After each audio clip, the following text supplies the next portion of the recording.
ధ్యానించుకుందాం. కీర్తనలు 67వ కీర్తన 5వ చరణము 6వ చరణం.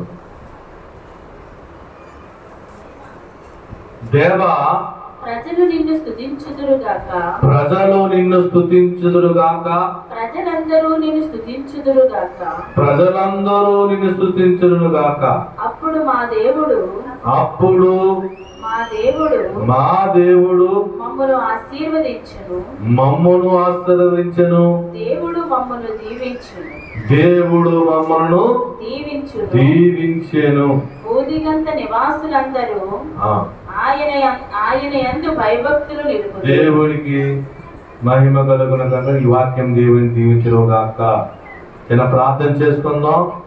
మహోన్నతుడా, నీకు వందనము స్తోత్రము తండ్రి.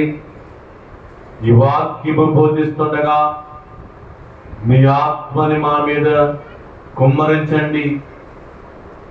నీ దాసుడైన నన్ను శిలువ చాటున మరుగుపరుచుకొని మాతో మాట్లాడమని మంచి బాధకుడైన యేసు వారి నామమున అడుగుచున్నాం తండ్రి, ఆమేన్. ప్రియమైన సహోదరి సోదరుడా, ఇక్కడ దేవుడు 67వ సంకీర్తనలో దేవుడు మాట్లాడుతున్న మాట, దేవా, ప్రజలు నిన్ను స్తుతించునుగాక, ప్రజలందరూ నిన్ను స్తుతించునుగాక. అప్పుడు భూమి దాని ఫలమిచ్చెను. దేవుడు మా దేవుడు మమ్మల్ని ఆశీర్వదించెను. దేవుడు మమ్మలను దీవించెను. ప్రియమైన సోదరి సోదరుడా, ఇక్కడ దేవుని వాక్యం ఏమి చెప్తుందంటే, దేవా, ప్రజలను నిన్ను స్తుతించునుగాక, ప్రజలందరూ స్తుతించునుగాక. దేవుని స్తుతిస్తే, దేవుని నువ్వు మహిమపరిస్తే, ఇప్పుడు వరకు మనం ఏం చేస్తాం? దేవుని స్తుతించాం, పాటలు పాడి ప్రార్థన చేసి మనం ఏం చేస్తాం? దేవుని స్తుతించాం. దేవుని స్తుతిస్తే అప్పుడు ఏం జరుగుతుందట? భూమి అప్పించెను. ఏమేస్తుంది? భూమి ఫలమిచ్చెను. దేవుడు, మా దేవుడు మమ్మల్ని ఆశీర్వదించెను, మమ్మల్ని దీవించెను అని దేవుని వాక్యం చెబుతుంది. ప్రియమైన సహోదరి సోదరుడా, దేవుడు ఇక్కడ మాట్లాడుతున్న మాట, నీవు దేవుని స్తుతిస్తే, నీవు దేవుని ఆరాధిస్తే దేవుడు చేసే గొప్ప పని ఏంటంట? భూమిని ఫలింపజేస్తుందట. భూమి అనగా ఏమిటంటే నీ హృదయమే. హృదయమే ఈ భూమి. నీ భూమి ఫలిస్తుంది, నీ హృదయము ఫలిస్తుంది. నీ హృదయము ఫలిస్తే నువ్వు అనేక మందికి ఫలింపగా ఉంటావు, నువ్వు ఆశీర్వించబడతావు, నువ్వు దీవించబడతావు. నీ భూమి ఫలించాలంటే నువ్వేం చేయాలి? దేవుని స్తుతించాలి. స్తుతి నీ స్థితి మారుస్తుంది అన్నట్టు. ఏం మారుతుంది? స్తుతి నీ స్థితి మారుతుంది. ప్రార్థన నీ పరిస్థితులు మారుస్తుంది, స్తుతి నీ స్థితి మారుస్తుంది. స్తుతులు చేయాలి దేవుడు. మరి ఈ యొక్క దావీదు గారు 7 మార్లు స్తుతి చేసేవారట. 7 మార్లు, 3 మార్లు మాత్రమే ప్రార్థన చేసేవాడట. స్తుతులకు సింహాసనం ఆ దేవుడు. నీ స్తుతులు కోరుకున్నాడు దేవుడు. దేవుడు ఎందుకు ఈ సింహాసనం మీద ఉన్నారు? దేవుడు ఎందుకు ప్రజలను సృష్టించాడంటే నన్ను స్తుతించాలని, దేవుని స్తుతించాలని దేవుడు మనం ఏర్పాటు చేశాడు. అయా, నీవు దేవా, నీకు స్తోత్రము తండ్రి, భూమి ఆకాశం సృష్టి దేవా, మహాదేవా, గొప్ప దేవా, నీకు స్తోత్రము తండ్రి అంటే దేవుడు స్తుతుల సింహాసనం అంటే ఎంతో ఆనందిస్తారట. అదవుతుందా? స్తుతిని స్థితి మారుతుంది. ఇక్కడ నువ్వు దేవుని స్తుతించాలి. కష్టం వచ్చినా, ప్రభా నీకు స్తోత్రము తండ్రి, నీకు ఇష్టమేమి ఉందో జరిగించు, స్తుతులు చేయాలి. ప్రియమైన సోదరి సోదరుడా, నువ్వు స్తుతి చేస్తే నీ భూమి ఫలిస్తాదని దేవుడు చెప్తున్నాడు. నేను ఆశీర్వదిస్తా అన్నాడు దేవుడు. ఇక్కడ 2 ఆశీర్వాదాలు ఉన్నాయి. ఆశీర్వాదాలు, ఒకటి భూ సంబంధమైన ఆశీర్వాదము, 2 పరలోక సంబంధమైన ఆశీర్వాదము. భూ సంబంధమైన ఆశీర్వాదాలు ఏంటి? దేవుడు నిన్ను దీవిస్తానంటున్నాడు, దేవుడు నిన్ను ఆశీర్వదిస్తానంటున్నాడు. ఎప్పుడు? దేవుని స్తుతించినప్పుడు. స్తుతి అంటే ఏమిటి? దేవుని కొనియాడడం. స్తుతి అంటే ఏంటి? దేవుని ఎరగడం. ప్రతి ఉదయకాలము లేచి ప్రార్థన చేయడమే దేవుని స్తుతి. ప్రతి ఉదయకాలము లేచి దేవుని వాక్యం చదవడమే దేవుని స్తుతి. దేవుని చిత్తం అది. దేవుని చిత్తం అంటే ఏంటి? చిత్తం అంటే ఏంటి చెప్పండి. చిత్తం అంటే దేవుని చిత్తం అంటే ఏంటి? ఇష్టమే. చిత్తం అంటే ఇష్టమైంది. నీకు ఒక ఇష్టం ఉంటుంది, నాకు ఒక ఇష్టం ఉంటుంది, అందరికి ఒక్కొక్క ఇష్టం ఉంటుంది. దేవునికి ఇష్టమైనది ఏంటంటే స్తుతించడమే. దేవుని చిత్తం ఏమిటంటే నువ్వు స్తుతించడమే.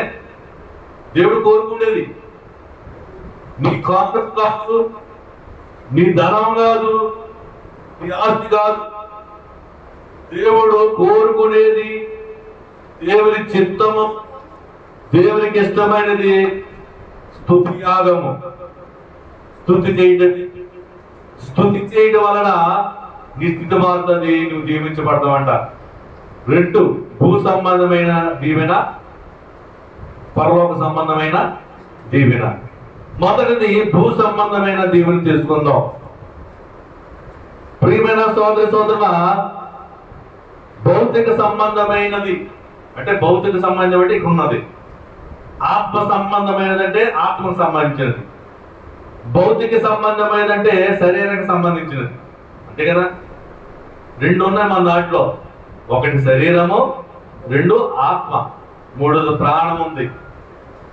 ఆత్మ శరీరము పడదు, ఎప్పుడు దెబ్బలాడుకుంటూనే ఉంటుంటాయి. అదే ఇక్కడ 2 మాటలు మాట్లాడుతున్నాడు. భౌతిక సంబంధమైన ఆశీర్వాదిస్తాడు. మనం ఇక్కడ ఎందుకు వచ్చాం? దేవుడు ఆశీర్వించబడాలని వచ్చాం, మనం దీవించాలని. దేవుడు దీవించాలంటే ఒకటే సీక్రెట్, దేవుని స్తుతించడమే. దేవుని ఘనపరచడమే స్తుతించడం. నువ్వు స్తుతి చేస్తే నీ భూమి ఫలిస్తుంది, నువ్వు ఆశీర్వించబడతావు. భౌతిక సంబంధించిన ఆశీర్వాదం ఏమిటో మనం తెలుసుకుని ఆత్మీయ సంబంధమైన ఆశీర్వాదం మనం తెలుసుకుందాం.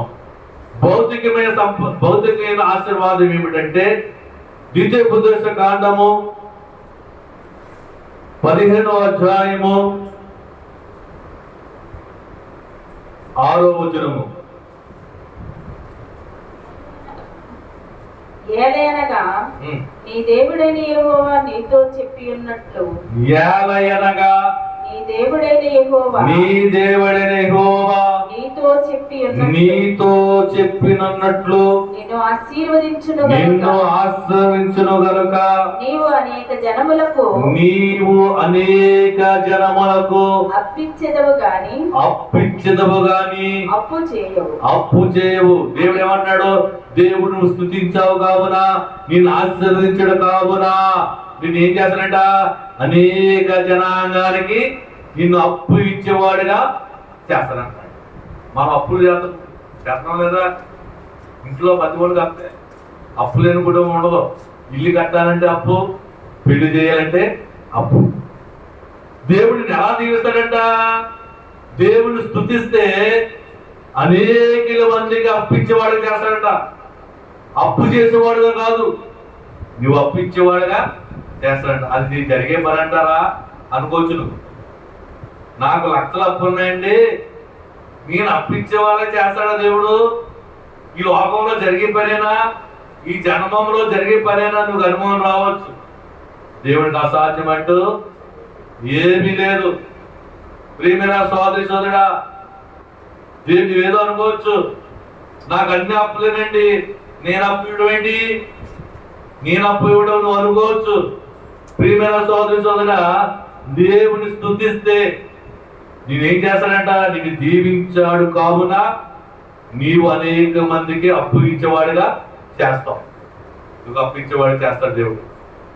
అలాగని మనం అప్పులు ఇవ్వకూడదు, కానీ తప్పుంటే దేవుని స్తుతించాలి, దేవుని కనపరచాలి, దేవుని కనపరచాలి. చిన్న మీటింగ్ పెట్టుకోవాలి, స్తుతి కూడా పెట్టుకోవాలి.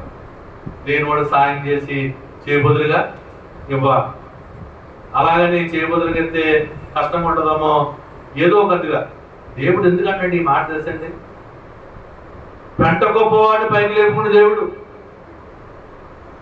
నీకు అప్పులు ఉండొచ్చు, అప్పులు తీర్చి నిన్ను అప్పు ఇచ్చేవాడిని చేస్తానని దేవుడు. దేవుడు చెప్పిన మాట నా మాట కాదు. ఇప్పుడు నీవు దేవుని స్తుతించినప్పుడు ఇది భౌతిక సంబంధమైన ఆశీర్వాదం. మొట్టమొదటి నేను ఆశీర్వించేది అప్పు ఇచ్చేవాడిగా నేను బాగా చేస్తాడు. ఎందుకంటే అప్పు ఉంటే నువ్వు ప్రార్థన చేయలేవు. అప్పు ఉంటే ప్రార్థన చేస్తావా? అదే తలంపు ఉంటుంది. సోమవారం సీటోడు వస్తాడు, మంగళవారం సీటోడు వస్తాడు, బుధవారం సీటోడు వస్తాడని అదే తలంపుతో ప్రార్థన చేస్తావా? నువ్వు ప్రార్థన చేయవు. నువ్వు ప్రార్థన చేయాలని, నువ్వు దేవుని స్తుతించాలని నేనేం చేస్తాడంటే అప్పులు కుట్టేసి దేవుడు ఏం చేస్తాడో అప్పించేవాడుగా చేస్తాడు. ఒకసారి మరి స్పందన ఒకసారి మొదలైంది. ఒకసారి ఏం చేశారు, మొత్తం కొట్టేశారు. వద్దాను మళ్ళీ మొదలయ్యారు, మళ్ళీ నాడు. అర్థమైందండి? ప్రియమైన సోదరి సోదరా, నేను ఎందుకు అప్పించేవాడికి చేస్తాడంటే నువ్వు పూర్ణ హృదయంతో ప్రార్థన చేస్తావని, పూర్ణాత్మతో ప్రార్థన చేస్తావని నిన్ను అప్పులు చేసేవాడుగా కాకుండా అప్పించేవాడుగా చేస్తానంటాడు దేవుడు. ప్రియమైన సోదరి సోదరా, ధనం వచ్చిందని దేవుని మర్చిపోకూడదు. దేవా నాకు ఈ సహాయం చేసినందుకు స్తోత్రము దాన్ని నువ్వు ప్రార్థన చేయాలి. మొన్నే మరి దేవుడు దయ వల్ల మరి జగన్ గారు ఏం చేశారు, చిన్నపిల్లలకి ఏం చేశాడు, అమ్మఒడిని వేసాడు. మరి ఆర్థిక స్థితిలో ఉన్న వారికి చిన్న చెయ్యోదలు ఇచ్చాడు దేవుడు. చాలా మంది తీసుకున్నారు. మరి సంవత్సరం ఊరేగించి ఊరేగించి ఊరేగించి జనం లేవలసింది ఇప్పుడు వేసాడు. దేవునికి మహిమ కలుగును గాక. ఈ అప్పు ఇచ్చి నాకు ఎలా వస్తుందండి, నా అప్పులు ఉన్నాయి, నీకు ఎలా ఇచ్చేస్తాడంటే నీకు ఎలాగలా తీర్చేస్తాడు, ఎలాగలా తీర్చేస్తాడు. నేను ఈ మందిరం కట్టినప్పుడు 5 లక్షలు అప్పు చేశాను. 2020లో వడ్డీలు కడతనే ఉన్నాం. సడన్ గా దేవుడు అప్పు తీర్చేశాడు.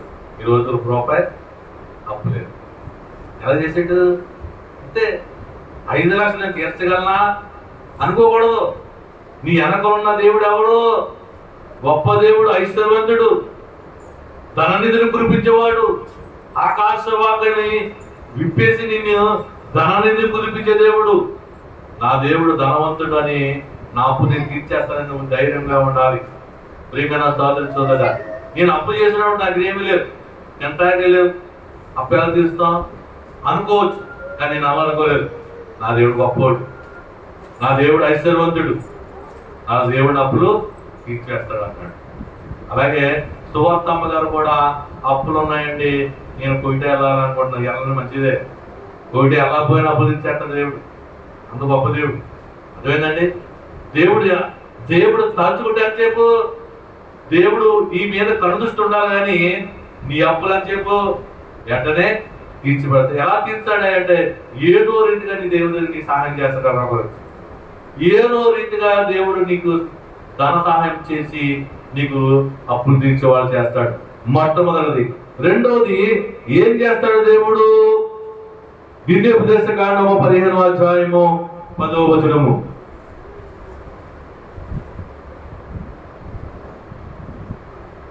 నీవు నిశ్చయముగా వానికి ఇయ్యవలెను, వానికిచ్చినందుకు మనస్సులో విచారపడకూడదు. ఇందువలన నీ దేవుడైన యెహోవా నీ కార్యములన్నిటిలో నీవు చేయు ప్రయత్నములన్నిటిలో నిన్ను ఆశీర్వదించు. నేనేం చేస్తున్నట్ట? రెండోది ఏం ఆశిస్తున్నాడు? నువ్వు చేసే ప్రతి ప్రయత్నమును సఫలపరుస్తున్నాడు. నువ్వు చేసే ప్రతి పనిని దీవిస్తాడంట. ఏ పని? నువ్వు ఇల్లు కడుతున్నావా, ఇల్లును దీవిస్తాడంట కట్టిలాగున. వ్యాపారం చేస్తున్నావా, వ్యాపార వృద్ధి తీసుకు, నువ్వు చేసే ప్రతి పనిలోను, నువ్వు చేసే ప్రతి ప్రయత్నములోను నిన్ను ఆశీర్వదిస్తాడు దేవుడు. ప్రియమైన సోదరి సోదరుడా, ఏది నువ్వు ప్రయత్నిస్తున్నావు, ఏం కావాలని నువ్వు ప్రయత్నిస్తున్నావు, నువ్వు ప్రార్థనలో ఏమడుగుతున్నావు ఆయన్ని, ఆ కార్యం చేసే దేవుడు. నువ్వు ప్రయత్నించే ప్రతి విషయంలో నిన్ను దీవిస్తాడన్నాడు దేవుడు. ఏం దీవిస్తాడు? నువ్వేం చేస్తున్నావు ప్రయత్నము? ఇల్లు కట్టాలని ఆలోచిస్తున్నావా? ఇల్లు కట్టిలా చేస్తాడంట. ఇంకేం చేస్తాడు? ఉద్యోగం రావాలని ఆలోచిస్తున్నావా? ఉద్యోగం వచ్చేలాగా ఆశ్రయిస్తాడట. నీ బిడ్డలకు వివాహము కావాలా? వివాహము కలిగినట్లుగా నీవు చేసే ప్రతి ప్రయత్నంలోనూ ఆయన ఉండి దీవిస్తాడట. అదవుతుందా? ఎప్పుడది? దేవుని స్తుతించినప్పుడు. స్తుతి అంటే ఏమిటి? ప్రార్థించడమే స్తుతి. ఆయన మహిమపరచడమే స్తుతి. కష్టం వచ్చిందని తిట్టుకోకూడదు. అయ్యా, ఈ కష్టం ఎందుకు వచ్చింది? నా మేలుగా, నీకు స్తోత్రం తండ్రి అని దేవుని స్తుతించాలి. నాకు కష్టం పెట్టే దేవుడు కాదు, నాకు నష్టం తెచ్చే దేవుడు కాదు. నా అపరాధమే నాకు నష్టం తెచ్చింది, నా ఆలోచనే నాకు కష్టం తెచ్చింది అని నీవు దేవుని స్తుతించాలి. దేవుని తనుకోకూడదు, దేవుడి మీద కొనుక్కోకూడదు. ప్రియమైన సోదరి సోదరుడా, మొట్టమొదటిది నిన్ను ఎలా ఆశీర్విస్తాడంట? నిన్ను అప్పించేవాడుగా ఆశీర్విస్తాడు. రెండోది నీ ఎలా ఆశీర్విస్తాడో దేవుడు, నువ్వు చేసే ప్రతి ప్రయత్నములోను దేవుడిని ఆశీర్విస్తుంటాడంట. నువ్వు అడిగేస్తుంటే, నువ్వు ఎక్కడికి వెళ్ళినా దేవుడు నిన్ను ఆశీర్విస్తాడు. ఏ పని పట్టుకున్నా అది బంగారం అయిపోతుంది. చాలా మంది అంటారు కదా, ఏ పట్టుకున్నా మట్టి అయిపోతుందండి అంటారా? ఏమంటారా?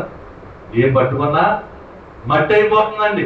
ఎందుకు మట్టి అయిపోతుంది? మరి దేవుని స్తుతించకపోతే మట్టి అయిపోతుంది కదా. దేవుని స్తుతిస్తే నువ్వేది పట్టుకున్నా బంగారం అయిపోతుంది. ఏది పట్టుకున్నా నువ్వు ప్రయత్నం అన్నింటిలో జీవిస్తాడు దేవుడు. నువ్వే ప్రయత్నం చేసినా. ప్రియమైన సోదరి సోదరా, నన్ను కూడా అలాగనే దేవుడు అడుగడుగున ఆశీర్వదించిన దేవుడు. నా ఉద్యోగం కాబట్టి ఉద్యోగం ఇచ్చాడు. అర్హత లేని నాకు, ఎక్స్పీరియన్స్ లేని నాకు నన్ను ఉద్యోగం నిలబెట్టాడు, నా ప్రయత్నంలో నిలబెట్టాడు దేవుడు, ఆశీర్వదించాడు. ఎందుకు? నేను దేవుని రోజు స్తుతించేవాడిని. నాకు ఉద్యోగం కావాలి తండ్రి, నాకు ఉద్యోగం కావాలని. నేను ఖాళీగా తిరుగుతున్నాను ప్రభా, నాకు చిన్న ఉద్యోగం ఇవ్వని అడిగితే దేవుడు ఆ ప్రార్థన ఆలకించి స్తుతులు అందుకుని నాకు ర్యాక్ సెరమిక్స్ లో 500 మంది వస్తే అందులో 50 మందిని సెలెక్ట్ చేసాడు దేవుడు. అందులో నేను ఒక్కడిని. 500 మంది ఎక్కడ, 50 మంది ఎక్కడ? 50 మందిలో నేను ఒక్కడిని. ఎంత గొప్ప దేవుడు అంటే! మన ప్రతి అడుగు పెట్టిన ప్రతి స్థలమును దీవిస్తాడు, మనని ప్రయత్నం అన్నింటినీ ఆశీర్వదిస్తాడు ఎప్పుడు దేవుడిని స్తుతించినప్పుడు. మూడోది ఎలాగ దేవుడు ఆశీర్వదిస్తాడంటే, హెబ్రీయులకు రాసిన పత్రిక 6వ అధ్యాయము 14వ వచనము. 6వ అధ్యాయము 14వ వచనము. అని ప్రమాణము చేసి, తన తోడని ప్రమాణము చేసి, నిశ్చయముగా నేను నిన్ను ఆశీర్వదించును, నిశ్చయముగా నిన్ను ఆశీర్వదించదును, నిశ్చయముగా నిన్ను విస్తరింపచేతును, నిశ్చయముగా నిన్ను విస్తరింపచేసెదను అని చెప్పెను. ఆ మాట నమ్మి అతడు ఓర్పుతో సహించి ఆ వాగ్దాన ఫలము పొందెను. ఇక్కడ దేవుడు ఏమంటాడంటే, నేను విస్తరింపజేస్తాడంట. విస్తరింపజేస్తాడు. విస్తరింపజేయడం అంటే ఏంటి? ఒక ఇల్లు కట్టుకున్నాం అనుకోండి, ఇంటి మీద ఇల్లు ఒక స్లాబ్ వేస్తాం, రెండో స్లాబ్ ఏంటి? విస్తరింపజడం. ఏంటంటే ఒక సెంటు భూమి కొంటే ఇంక 10 సెంటు భూమి కొంటే విస్తరింపజేయడం. దేవుడిని కలుగు చేస్తాడంట. దేవుడు విస్తరింపజేస్తాడంట. ఇప్పుడు దేవుడు స్తుతించాడు. ఎక్కడికి ఇచ్చిన కొండలు అక్కడ ఉండిపోతుంది అంటారు జనాభా. ఎప్పుడో మా బ్రతుకులు కదులుతలేదండి, ఇలాగే ఉండాలంటే నువ్వు విస్తరింపట్లేదు. విస్తరింపవాలంటే నువ్వేం చేయాలి? దేవుని స్తుతించాలి. నువ్వు విస్తరిస్తావు. ఎలా విస్తరిస్తావు? ఒక 5 సెంట్లు కొన్న భూమిని 10 సెంట్లు కొంటావు. నీవు ఒక ఇల్లు కావాలంటే 2 ఇల్లు ఇస్తాడు దేవుడు. ఏంటి విస్తరింపజేయడు. నీ కుటుంబం విస్తరిస్తుంది. నీ బిడ్డలు మంచి స్థితిలో ఉంటారు, మంచి ఉద్యోగాలు చేస్తారు.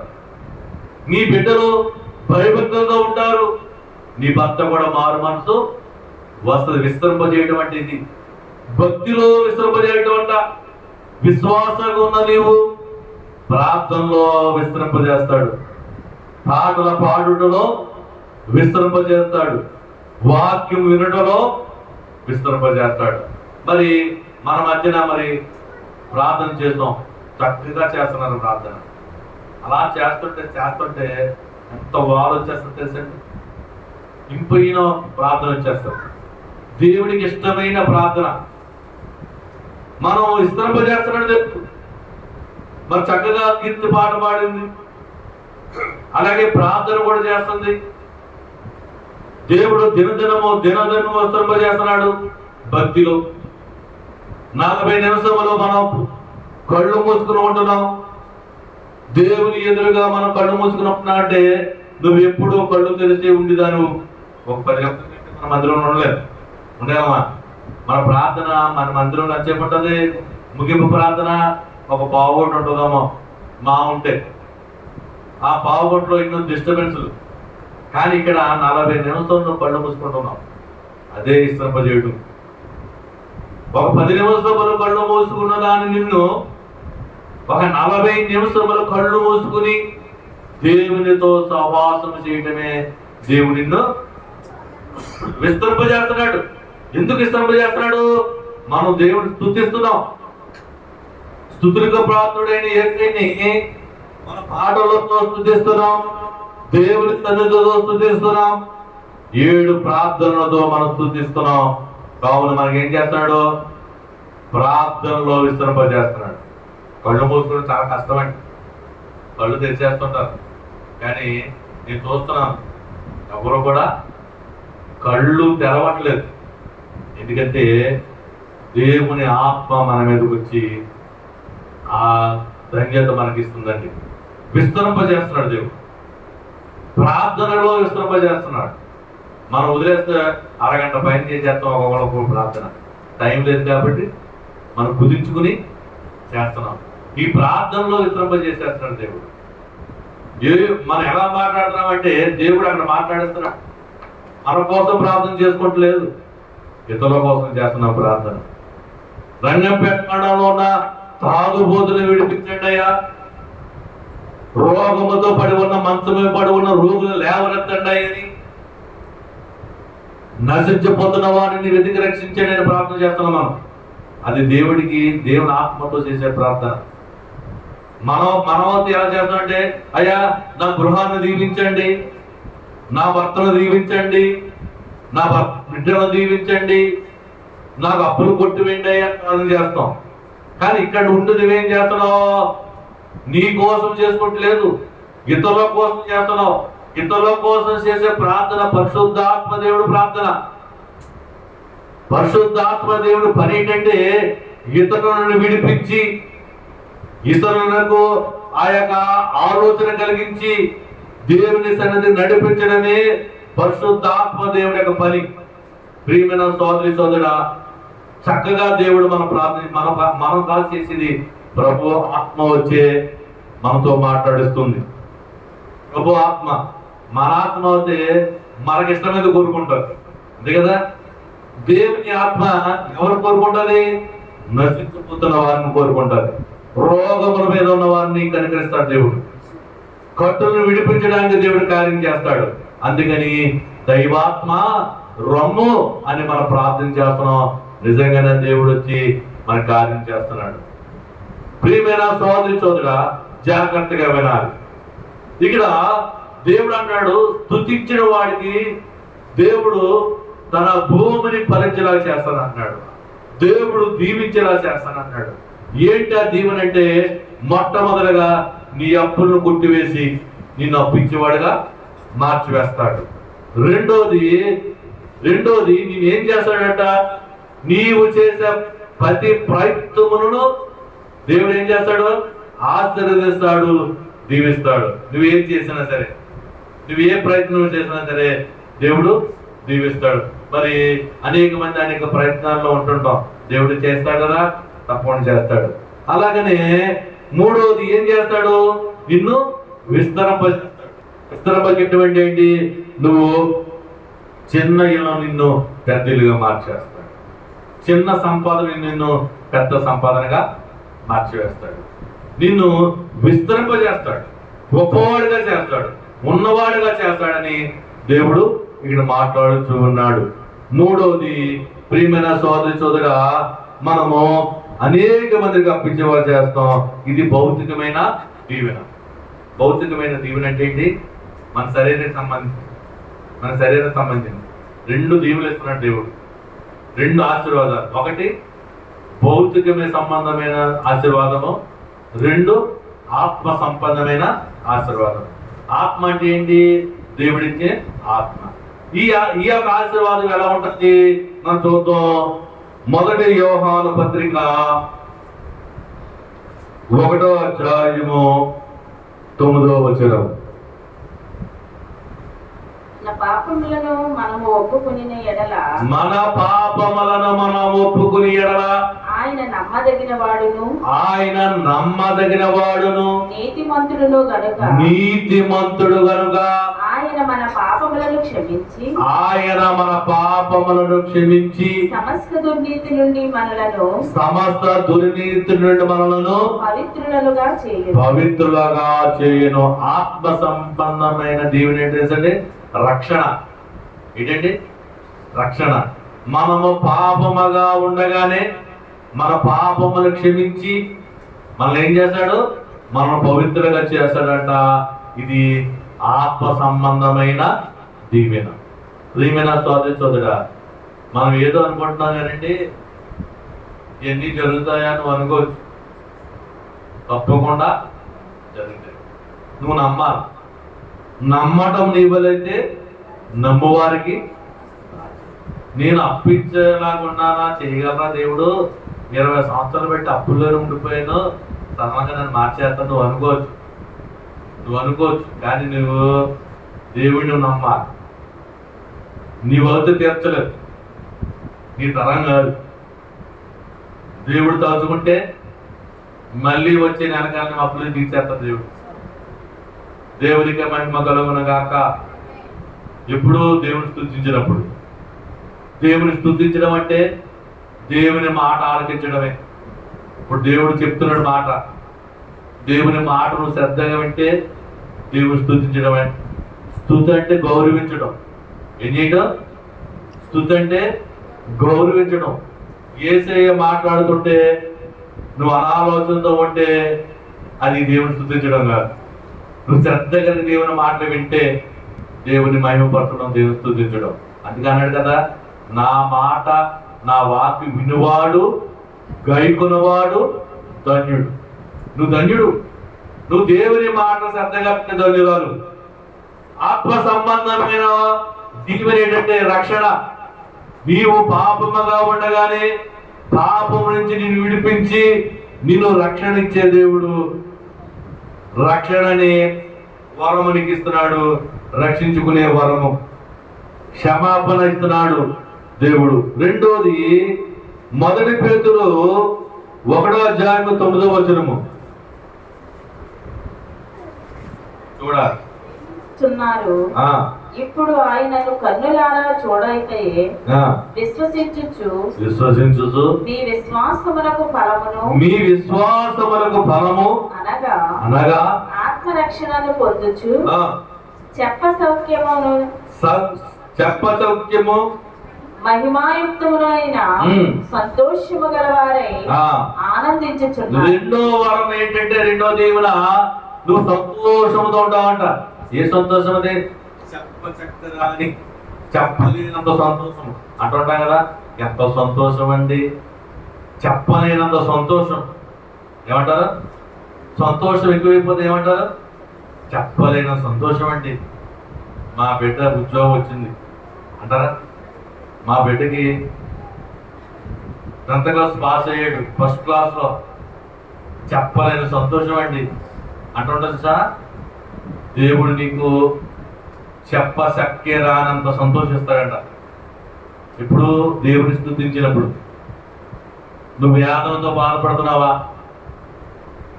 నీ జీవితంలో నెమ్మది లేదా?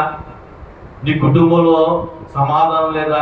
నీ భార్య భర్తలకి అంటే దేవుడు ఏమన్నాడు తెలుసండి, చెప్పుకోలేని సంతోషిస్తాడండి దేవుడు. చెప్పశక్తి రాని మాటలే నువ్వు అనుకోవాలి. ఆ ఆనందాన్ని నువ్వు పొందలేవు. అలాంటి సంతోషం ఇస్తానన్నాడు దేవుడు. రెండో ఆత్మీయ ఆశీర్వాదం ఏంటంటే సంతోషం. మనం ఏం కోరుకుంటున్నాం? సంతోషమే కోరుకుంటున్నాం. ఎప్పుడు చూసిన ఇంటికాడే ఉంది, సమాధానం లేదు. సమాధానం లేకుండా ఏమి గొడవలే. ఒక్కొక్క కుటుంబంలో ఇంటికి వెళ్తే ఇంటికి వచ్చారు ఇంటికి అని భర్తలు వారు ఉన్నారండి. ఎందుకు ఈ కుటుంబం ఎప్పుడు గొడవలే అని కుటుంబం ఉంది. అలాంటి వారికి దేవుడు ఏం చేస్తాడు తెలుసండి, దేవుని స్తుతిస్తే చెప్పశక్తి రానంత సంతోషము నీకు ఇస్తాడంట. చెప్పలేవు అంత సంతోషం, నువ్వు కొనలేవు అంత సంతోషము నీకు ఇస్తాడు. రెండో వరం ఏంటి? ఆశీర్వాదం తెలుసా? దేవుడిచ్చే ఆశీర్వాదము ఏమిడో తెలుసా? నీకు సంతోషం. సమాధానం లేని సమాధానము, నెమ్మది లేకు నెమ్మదిచ్చి చెప్పగాని సంతోషం నీకు ఇస్తానట. ప్రియమైన సోదరా, 3 గంటలు మన సినిమా చూస్తే తర్వాత ఏమవుతుంది? 3 గంటలు సంతోషంగా నవ్వుకుంటారు సినిమా చూసి. తర్వాత ఏమవుతుంది? తలనొప్పి వస్తుందా? టీవీ చూస్తారు 6 గంటల నుంచి 10 గంటల వరకు చూస్తూనే ఉంటారు. పొద్దున్న ఏం చేస్తుంది? తలపడి వస్తుంది. అంతే కదండి. ఇప్పుడు చాలా మంది ఇంట్లో ఏమైనా జరిగింది అనుకోండి, డ్రింకర్స్ ఉంటారు కదా, తాగిపోతు. ఏమైనా మంచి జరిగితే సంతోషం జరిగితే తాగితే, దుఃఖం జరిగినా నా మనసు ఏం బాగోలేదండి అనుకుంటున్నా తాగేస్తుంటారు. సంతోషం ఎక్కువైపోయిందని తాగేస్తుంటారు. ఆ తాగుడు ఎంతసేపు ఉంటుంది? ఒక 4 గంటలు ఉంటారు. తిరిగిపోతే ఏమవుతుంది? తలనొప్పి, వాంతులు. ఇక ఈ సంతోషం కొద్ది కాలమే. సినిమా చూస్తే ఒక 3 గంటలే ఆ సంతోషం నవ్వుకుంటూ బయటకు వచ్చి కాఫీ తాగడానికి తగ్గకపోవడం. రెండోది తాగుబోతుడికి ఒక 4-5 గంటలు ఉంటుంది ఒక సంతోషం. అయ్యి మాట్లాడితే పడుకుంటే వాళ్ళు ఇరిగిపోతే మళ్ళీ వేదనే. ప్యాకెట్ ఆడుతుంటారు. ప్యాకెట్ ఆడుకుని డబ్బు వచ్చిన వాడికి సంతోషం ఒక రోజే, మరుసటి రోజు మన డబ్బు పోతుంది. బాధే కదా.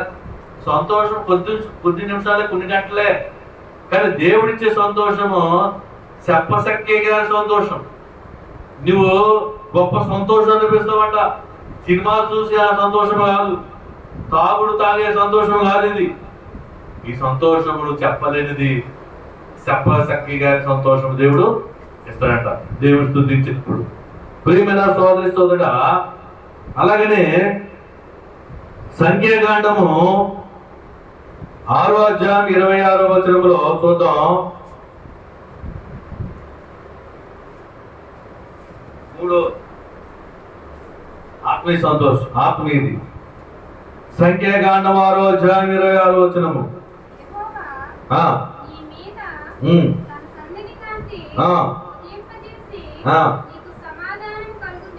సమాధానం కలుగును గాక. యెహోవా నీ మీద తన సన్నిధి కాంతిని ఉదయింపజేసి సమాధానము కలుగు చేసెను. సన్నిధి కాంతి. ప్రతి ఉదయంగాను ప్రార్థన చేస్తే నీతి సూర్యుడి మీద ఉదయిస్తాడు. తెలుసండి, నీతి సూర్యుడు. ప్రతి ఉదయకాలం నువ్వు మోకాళ్ళు ఊని ప్రార్థన చేస్తే నీకు ఏం చేస్తాడంట? దేవుడు సన్నిధి కాంతి ఇస్తాడంట. ఏ కాంతిది? నీ మొఖం మీద కాంతి. నీ మోకాళ్ళు నలుపెక్కితే నీ ముఖం ఏమవుతుంది? ఎగిపెక్కుతుందంట. అంటే నీకు ప్రకాశవంతమైన ముఖాన్ని ఇస్తాడంట. అర్థమవుతుందా? ఇప్పుడు నువ్వు దేవుని ఆరాధించినప్పుడు, దేవుని స్తుతించినప్పుడు నీకు భౌతిక సంబంధమైన ఆశీర్వాదం ఏంటంటే, 1 నిన్ను అప్పించేవాడుగా చేస్తాడు. 2 నిన్ను ప్రతి ప్రయత్నంలో నిన్ను దీవిస్తాడు. 3 నిన్ను విస్తరింప చేస్తాడు. ఆత్మీయ సంబంధమైనది ఏం చేస్తాడు? నీకు రక్షణ ఇస్తాడు. దేవుని స్తుతిస్తే నీ చుట్టూ దేవుని కంచె చేస్తాడు. నీ గృహం చుట్టూ, నీ ఉద్యోగం చుట్టూ, నీ కుటుంబం చుట్టూ ఏం చేస్తాడు? కంచి వేసి ఏ కరోనాని రానివ్వడు. అర్థమైందండి? రెండోది ఏం చేస్తాడు దేవుడు అంటే నిన్ను సంతోషము ఉంచుతాడట దేవుని స్తుతించడం వలన. ఆ సంతోషము చెప్పశక్కే కాని సంతోషం, నువ్వు ఊహించలేని సంతోషం, నువ్వు ఎరగని సంతోషం.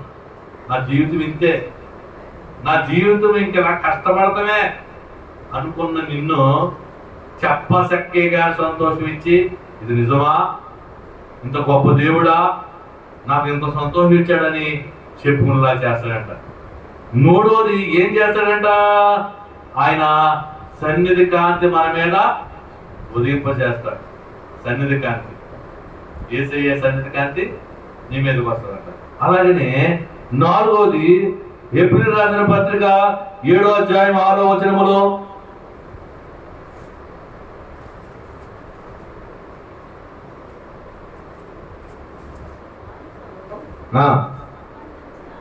వారితో సంబంధించిన మిల్కీసెదెకు అబ్రహామునకు 10వ వంతు వాగ్దానములను పొందిన వారిని ఆశీర్వదించే. వాగ్దానములు పొందిన వారిని ఆశీర్వదించు. వాగ్దానాలు, నీకు ఒక వాగ్దానం ఉంది. ఉందా వాగ్దానం? నీకు జాన్యువరి ఫస్ట్ ఒక వాగ్దానం ఇచ్చాడు దేవుడు. పరిశ్రమలో ఒక వాగ్దానం చేస్తున్నాడు. వాగ్దానాన్ని ఆశ్రయించే దేవుడు అంట. ఏమిస్తాడు? వాగ్దానం. దావీదు గారికి వాగ్దానం వస్తుంది. జాన్యువరి ఫస్ట్ తీసుకున్నారా? ఆ వాగ్దానం మన బైబిల్లో పెట్టుకోవాలి. ఇంకేంటి వాగ్దానం ఇచ్చాడు దేవుడు? దర్శనం చూపిస్తాడు, నీకు ఏదో చేస్తానని. అదే వాగ్దానం. బైబిల్లో దేవుని వాక్యం చెప్పేదే నీకు వాగ్దానం. ఈరోజు మరి కీర్తి విషయం చెప్పింది, అయ్యా నాకు ఇక్కడ అనేక విషయాలు కార్యం. ఇదే వాగ్దానం. వాగ్దానం ఏంటంటే దర్శనంలో నీకు చెప్తాడు దేవుడు. నువ్వు మోకరించినప్పుడు, నువ్వు ప్రార్థించినప్పుడు, ప్రార్థన చేసి పడుకున్నప్పుడు నీకేం చేస్తాడంట? వాగ్దానం చేస్తాడంట. నీ పట్ల ఏం చేస్తున్నాడు అన్నది కార్యము దేవుడు చెప్తాడు. అందుకనే వాగ్దానములో ఆశ్రయించే దేవుడు. నీకేంటి వాగ్దానం దేవుడు చూద్దాం. ప్రియమైన సోదరుడు, అలాగనే కీర్తన గ్రంథము 115వ కీర్తన 13వ వచనము.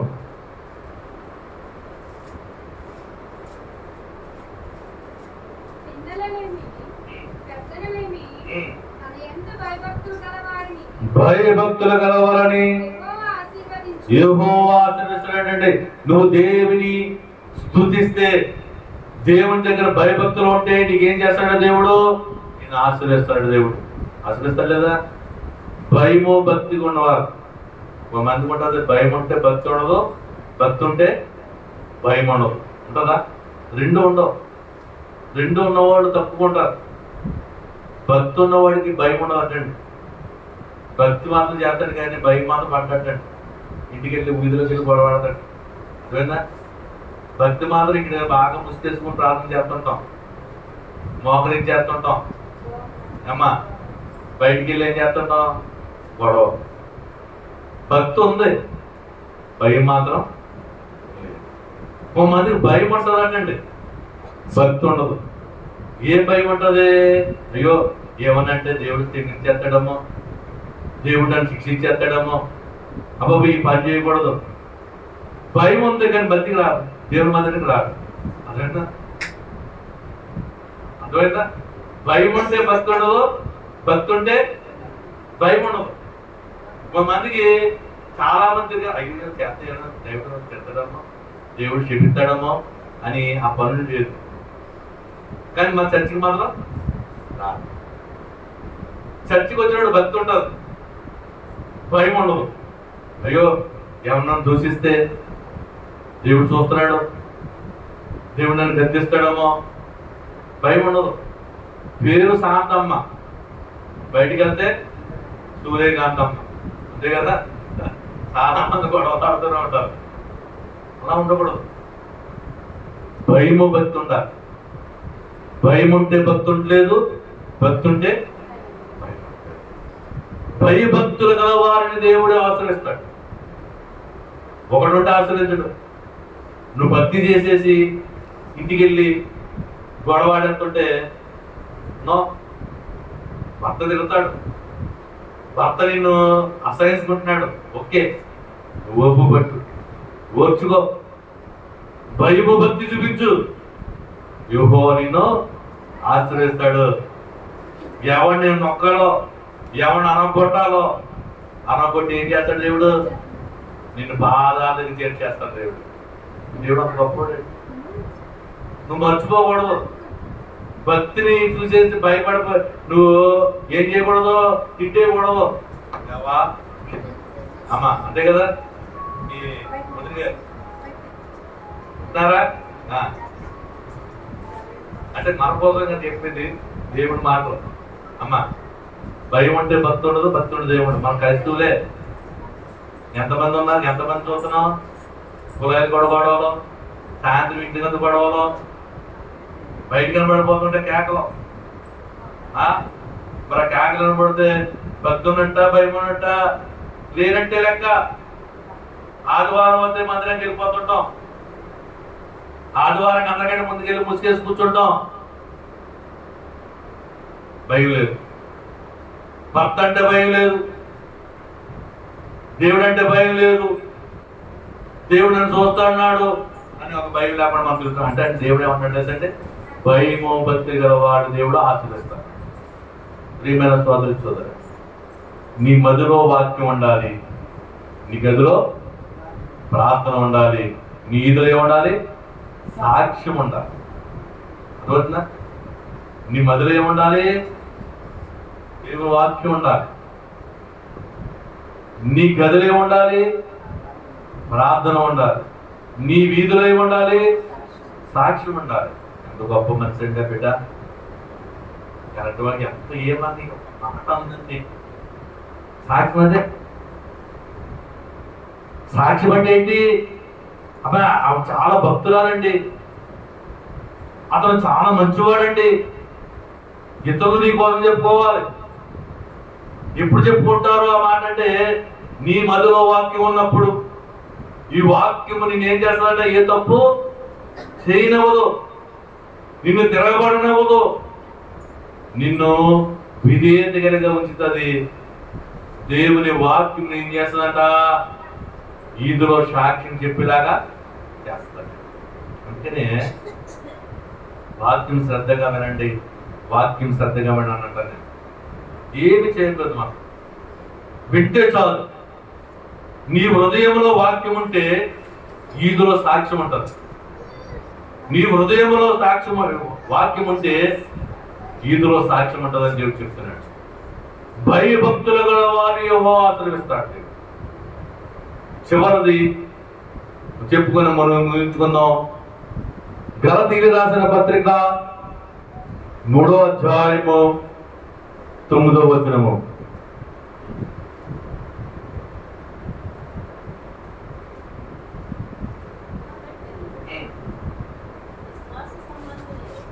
విశ్వాస సంబంధులే విశ్వాసము గల అబ్రహాముతో కూడా ఆశీర్వదింపబడుదురు. విశ్వాసము గలవారు ఆశీర్వదించబడతారండి. విశ్వాసం అంటే ఏంటి? నమ్మకం. అంటే అదృశ్యమైనది నమ్మడమే విశ్వాసం. అదృశ్యం అంటే ఏంటి? కనబడనవి. అదవుతుందా? అదృశ్యమైనవి నమ్మటమే విశ్వాసం, కనబడనవి నమ్మటమే విశ్వాసం. ఇలా చూడాల. కనబడనవి నమ్మటమే విశ్వాసం. ఏంటి కనబడలేదు నీకు? అప్పులు కనబడుతున్నాయి, అప్పులు తీరినట్టు కనబడలేదు, తీరిపోతాయని నమ్మటమే విశ్వాసం. అంతే. విశ్వాసం లేకుండా ఎవడున్న దేవుణ్ణి చూడలేడు. ఏంటి నీ విశ్వాసము? అదృశ్యమైనది నమ్మడమే విశ్వాసం. ఏంటి అదృశ్యమైనవి?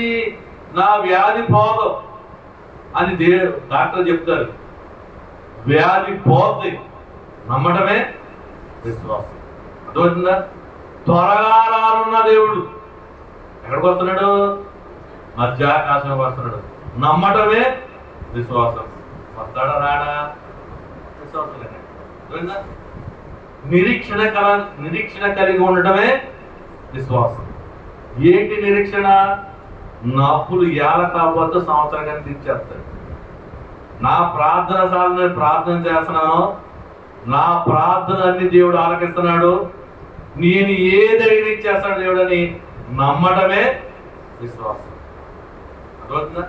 నేను విశ్వాసనండి, దేవుని విశ్వాసం అంటావు. దేవుని విశ్వాసం నువ్వు ఎలా ఉండాలి? నువ్వు నమ్మలేనిది నమ్మాలి, నీవు కోరుకున్నది దేవుడు ఇచ్చేశాడని నమ్మాలి. అది విశ్వాసం. అబ్రహాము విశ్వాసులకు తండ్రి. ఎలా అయ్యాడు? అతను ముసలివాడు. తన భార్య ఎవరు? సారా, ముసలది. స్త్రీ ధర్మం పోయింది, పిల్లలు పుట్టే అవకాశం లేదు, గర్భం మూసిపోయింది.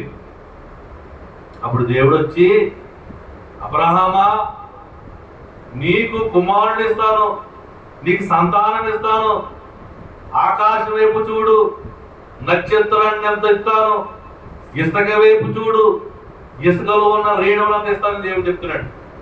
అబ్రహాం నమ్మాలని నమ్మకూడదా? నమ్మకూడదు. ఎక్కడ నల్లాటూడదు నమ్మం.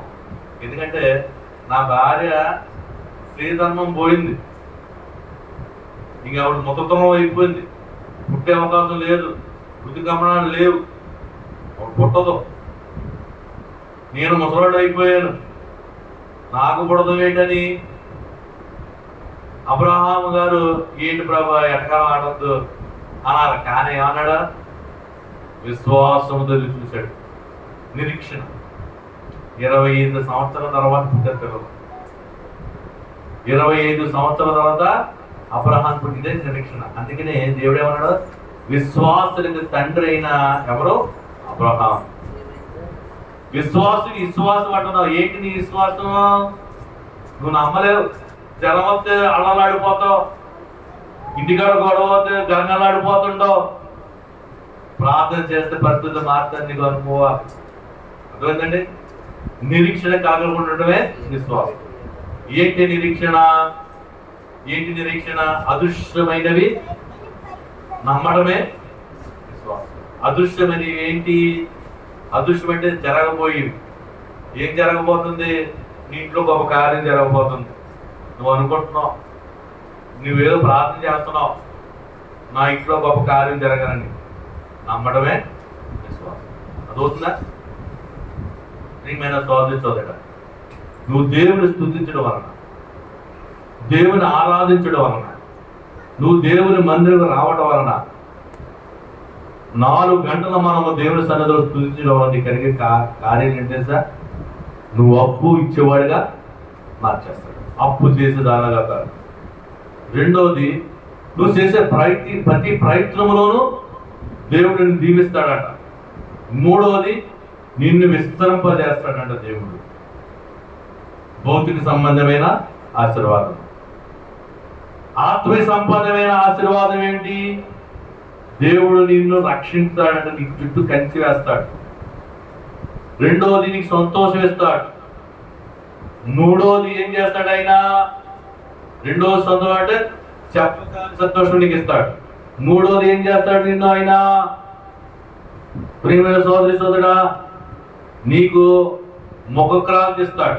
అంటే నీ ముఖము తెలుపెత్తదటండి మోకాళ్ళ అనుభవంతో.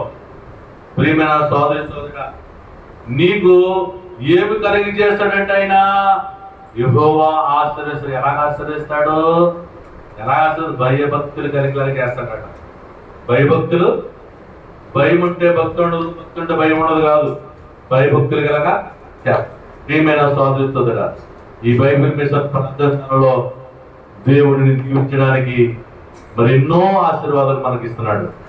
అంటే ఆశీర్వాదం మనం పొందుకోవాలని దేవుడు మహిమపరచులాగా ఈ కొద్ది వాక్యం దేవుని దీవించడం గాక.